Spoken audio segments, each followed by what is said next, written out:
Ever since Vol'jin's death at the start of Legion, there's been one thing on my mind. Who is there to replace him as the leader of the Darkspear tribe?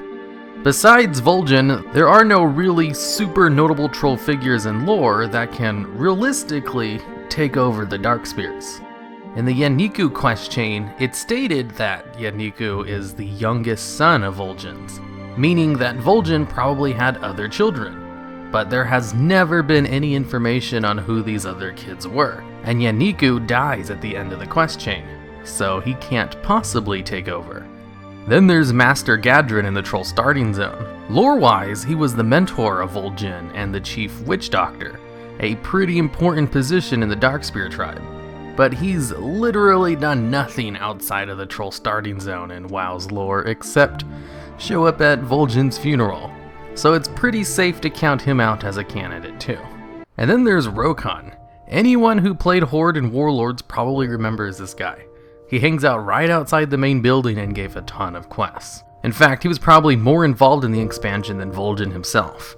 In Legion, when you hit Prestige Rank 2, you get a quest to go to Undercity to get an artifact appearance from Sylvanas herself. And all the leaders of the Horde races are in attendance, including just a bunch of the most lore-important people from each race. And Rokon is literally the only troll there, and he even has the same boss-level health as all the other racial leaders. Now, this one thing is a pretty big hint that Rokon is probably going to be officially named the Darkspear leader later on, because no other troll really has as much involvement in Legion so far. So, just who is Rokon and why is he so important? Well, Rokon first appears in Warcraft 3, just like all the major players in WoW's lore. So that's another checkmark on the list of, is this guy lore important enough to realistically be named the leader of the Darkspears? And not only is he a named character in Warcraft 3, he's heavily involved with Thrall and Rexxar's storyline and helps them fight the dirty Alliance humans back to Theramore, and becomes Thrall's personal scout, and is stated to be the best scout in the Horde.